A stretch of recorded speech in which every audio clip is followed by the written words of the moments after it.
They are now in stable condition, although we had one who was on critical condition when we were moving her from the scene.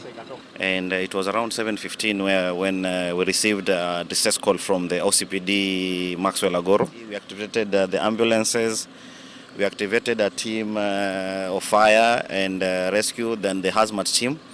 So you can see the multi-agency here because we have also EPRA around. We have public health and health officials around. And we were all here to make sure, number one is to make sure what type of gas is on the air and how we are going to handle it. But with the machine, it has detected that the amount of gas as we speak now, it has gone low and is no longer poisonous or dangerous to anyone.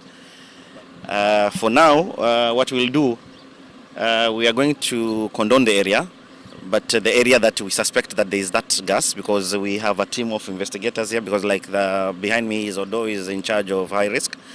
We will, with in charge of police and DCI, so we will condone the area, investigate, and once we get to know who is the culprit, so definitely we'll take action, because the authorities here, EPRA, ourselves, police, DCI, and health, and definitely we'll take action and take who is responsible to court.